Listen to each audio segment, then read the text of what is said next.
Bueno, estoy acá en el kiosquito de Melina, acá, y... ¿Cómo andas, Meli? ¿Bien? Bien, todo bien. ¿Todavía no te... ¿Cuándo te vas de viaje? El 18 de mayo. Muy bien. Bueno, ella, como les mostramos la vez pasada, hace estas cajitas con esta técnica que se llama craquelado. Sí. ¿No? Les pega servilletas, después le pasa un componente y así quedan las grietas. Para el programa que viene nos va a mostrar esta, ¿no? Sí. Nos vas a craquelar esto. Sí. Bien. Y si ustedes quieren que ella les haga estos trabajos, le tienen que escribir a las cajitas de melina@hotmail.com. Ya tiene muchos pedidos hechos, ¿eh? ¿No, Meli? Sí. Bueno, me voy para allá.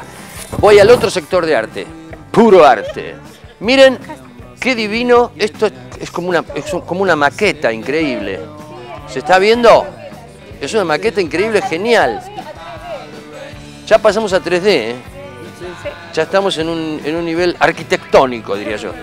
Ese que está sentado ahí, ¿cómo se llama ese? ¿Cómo se llama? Coquena se llama ese. Bueno, les voy a leer un cuento que se llama La leyenda de Coquena para que sepamos quién es ese que está ahí. Me voy a venir para acá, voy a hacer esto que al director no le gusta. Pero como yo soy rebelde, lo voy a hacer. Ahí está. Bueno, les voy a leer. Primero les quiero presentar a Belén Palacesi, no me salía el apellido, que es nuestra intérprete de señas, se dice, ¿no es cierto? Nuestra intérprete de señas. Ella está en un proyecto que se llama Proyecto Señeros, que enseñan lengua de señas en el departamento de La Matanza. Así que la van a tener ahí a Belén para que les vaya interpretando en señas lo que yo voy leyendo. Ella me explicó que no es traducción a idioma de señas, sino que la lengua de señas se interpreta. Bien. Empiezo, señor director. La leyenda de Coquena.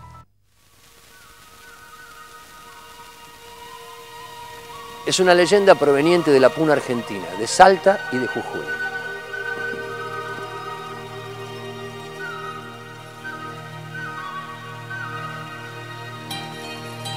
Tilcara es un precioso pueblito del norte de Argentina, construido al pie de coloridas montañas. Sus calles son angostas, sus casitas tienen paredes de barro y un estrecho río recorre todo el pueblo. Las tardecitas son soleadas y calurosas, pero en las noches el frío y el viento se pueden sentir al soplar por entre los cerros. Hay quienes dicen que esos sonidos nocturnos no son causados por el viento, sino por Coquena. Coquena es un dios que merodea por las montañas cuidando guanacos, cabritas y todo animal que por allí viva. Cuenta la leyenda que hace mucho tiempo en Tilcara había un hombre que cazaba a todo animal que se encontrara por entre los cerros. No los cazaba para comer, los cazaba por diversión. Una noche, mientras el cazador estaba escondido entre las piedras acechando a unas cabras, el viento comenzó a soplar fuerte, muy fuerte, cada vez más fuerte. Todo se volaba, la tierra se levantaba y formaba nubes que impedían ver. Hasta el mismo cazador casi se vuela.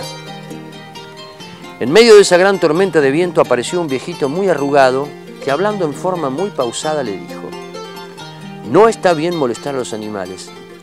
Te daré esta bolsa de oro si dejas tranquilo a todos los animalitos que viven aquí». Ese viejito era Coquena. El cazador, muy asustado, tomó la bolsa de oro y salió corriendo rumbo al pueblo. Al llegar allí, contó a todos lo sucedido y la riqueza que había conseguido, y prometió nunca más volver a cazar. Muchos habitantes del pueblo, al escuchar la historia, sintieron curiosidad y decidieron ir a los cerros a molestar y a cazar a los animales para recibir la misma cantidad de oro.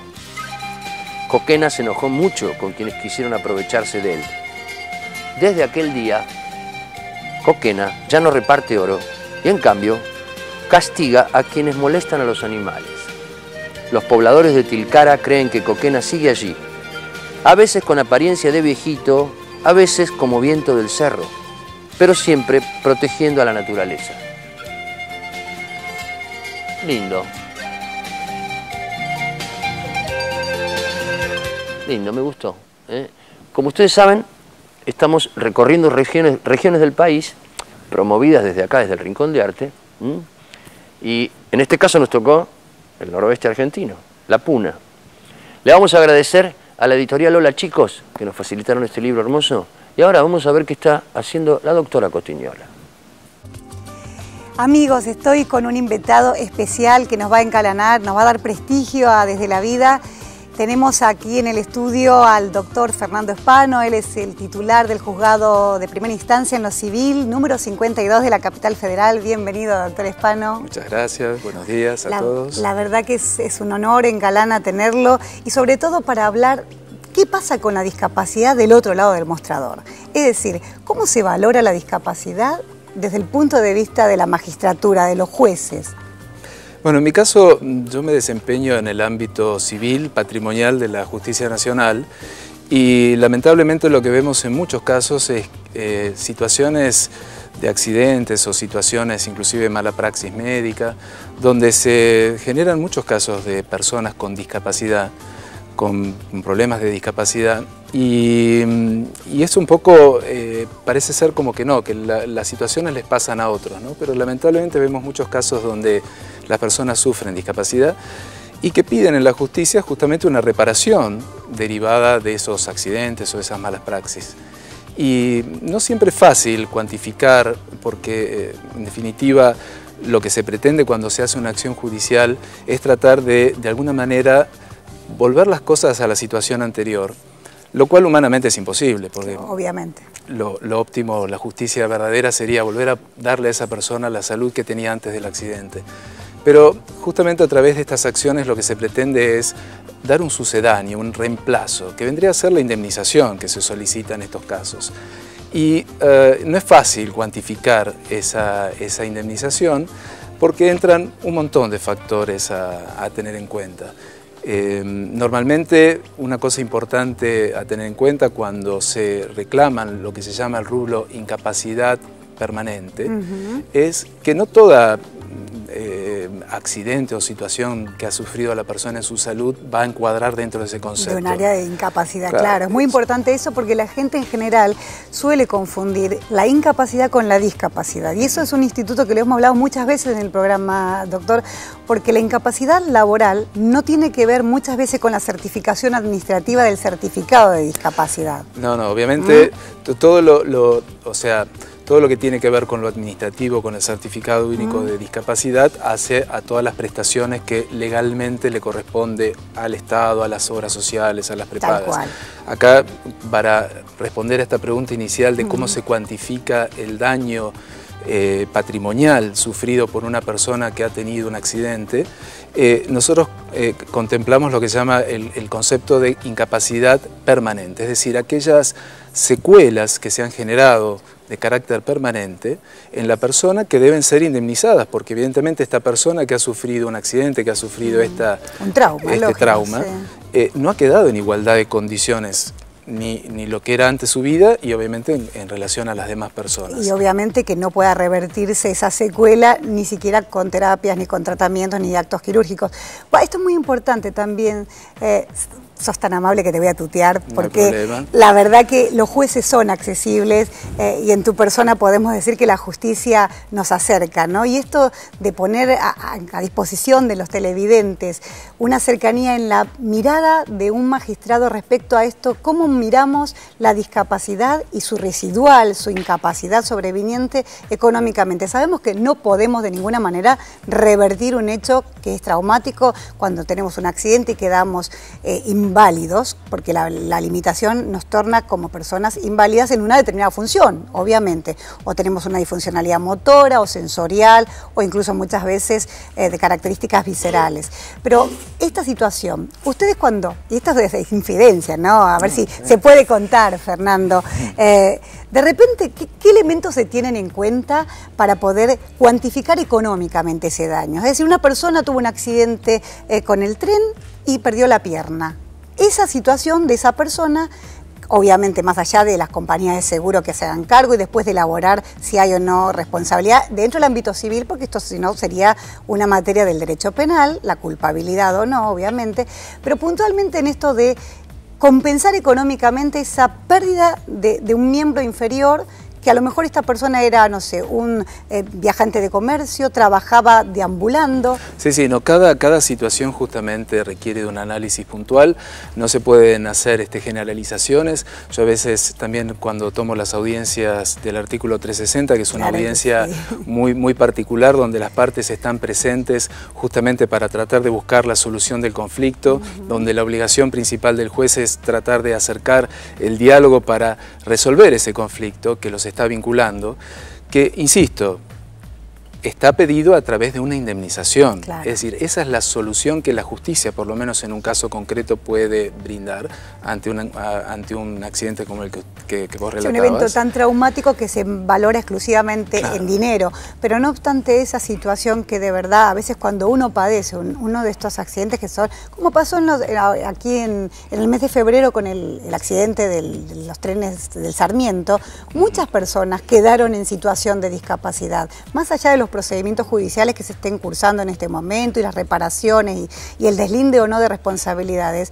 A esas personas no se le vuelve atrás su situación de salud, su inserción educacional, laboral e incluso social. Tenemos que desmitificar eso, ¿no? Lo más importante es tratar de una solución rápida y eficaz. Por eso la idea sería lograr esas soluciones, por ejemplo, en el ámbito de la mediación. Claro que Pero cuando sí. eso no es posible y se llega a la instancia judicial, también está esta instancia de la audiencia 360, donde el juez justamente tenemos como función acercar a las partes a encontrar una solución a este conflicto, porque si esto se demora en el tiempo, uno de los aspectos fundamentales de la indemnización es darle a la persona que ha sufrido este demérito, esta situación, contar con los elementos para poder inmediatamente iniciar su rehabilitación, para poder obtener las prótesis que tenga necesaria, para poder de alguna manera compensar ese dolor o esa situación que ha vivido, ¿no? Claro que sí. Pero, y ustedes cuentan con herramientas, por supuesto. Yo tengo entendido que la Cámara Civil tiene alguna cuestión al respecto, ¿no? Respondiendo al tema de cómo se cuantifica, justamente son muchos los valores. Es decir, si no logramos este acuerdo, se tiene que llegar a una sentencia y en esa sentencia se va, en el caso que se admita la indemnización por incapacidad, se van a tener en cuenta muchos factores, porque la incapacidad no es solo de orden laboral, no es que la persona no pueda trabajar y entonces obtener un beneficio y ese es su demérito, por decir, patrimonial. O sea, acá se tiene en cuenta también su ámbito de relación, su ámbito social, su ámbito afectivo, su ámbito sexual, es decir, todo lo que hace a la personalidad, su proyecto de vida, y cada caso concreto donde se analizan, porque no es lo mismo justamente la pérdida de una pierna de alguien que es deportista de alguien que no lo es. Exactamente. Son muchos elementos que se toman en cuenta al tiempo de hacer la indemnización. Hay dos formas básicas de hacerlo, a través de fórmulas matemáticas o de otra forma. Las fórmulas matemáticas hay inclusive posibilidad de acceder por vía internet, pero también la mayoría de la doctrina y la jurisprudencia se inclina más por darle al juez la facultad de fijarlo en el caso concreto, ¿no? Porque son muchas las variables que hay que tener en cuenta y entonces es bueno que eso quede de alguna manera analizado en el caso concreto. No es cuestión de llenar datos en una máquina, bajar la maquinita y decir, bueno, acá salió el resultado, ¿no? No hay recetas magistrales, me quieres decir. Pero igual hay factores indicativos que después en todo caso le puedo contar, que justamente, claro que sí. Por ejemplo, la Cámara Civil tiene un trabajo hecho que es de acceso público para la gente. En la página del Poder Judicial de la Nación hay un lugarcito donde uno puede entrar que se llama cuantificación de daños y acceder a través de internet a ir viendo los distintos casos semejantes que la jurisprudencia ha fallado en estos casos y ver medianamente cuáles han sido los montos que se han otorgado según la edad, el estado civil, el tipo de lesión, el grado de incapacidad. Es decir, porque los legistas son los que tienen que cuantificar científicamente que efectivamente se ha producido una incapacidad y de qué porcentual. Porque en función de esos parámetros, de esos elementos que se informan en la causa, uno dicta sentencia otorgando una u otra indemnización. Por eso, me parece que son dos cosas muy importantes que nos tienen que quedar bastante claras, ¿no, Fer? Por un lado, el tema de la determinación, la cuantificación del daño concreto, efectivo, que lo hacen los médicos legistas o todas las pericias específicamente técnicas. Y por otro lado, una vez que está establecido, determinado ese daño, cómo se cuantifica económicamente, si cabe o no o corresponde, qué monto resarcitorio, pecuniario, plata, cuánto realmente me va a resarcir el responsable, la compañía de seguro o lo que fuere. Para ello, yo pregunto algo. Por ejemplo, en el área del derecho civil, puntualmente dentro de los juzgados civiles patrimoniales, como es el que vos tenés a tu cargo, ¿ustedes aplican la Convención sobre los Derechos de las Personas con Discapacidad? En realidad la convención no es utilizable o no da parámetros para establecer la cuantía del daño, pero sí da parámetros para establecer que estamos en presencia de una persona con discapacidad. Es decir, que estamos en un ámbito vulnerable, de gente, en un ámbito que la ley considera personas vulnerables, que en realidad tiene un nivel tan importante como el de la propia Constitución, que justamente regula el tema de los niños, de las personas con discapacidad, ¿no? Y bueno, evidentemente esta convención sí es utilizada según se trate de, por ejemplo, analizar, no digo puntualmente en un caso de reparación patrimonial, pero en otros casos que pueda haber el tema de la exigencia de los ajustes razonables que hay que hacer. Los apoyos, y ahí está una de las mayores condiciones a la hora de hablar de los elementos a tener en cuenta para indemnizar al otro, ¿no?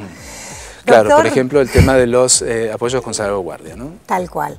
Esta charla yo creo que tenemos que continuarla porque la gente tiene que saber puntualmente qué hace la magistratura por las personas con discapacidad, y fundamentalmente lo que tenemos que tener realmente en claro, Fernando, es que los jueces son accesibles para la ciudadanía en general, que uno puede consultar a su profesional de cabecera, a su abogado de confianza, pero que la justicia está abierta a recepcionar y es receptiva fundamentalmente a la problemática de la discapacidad.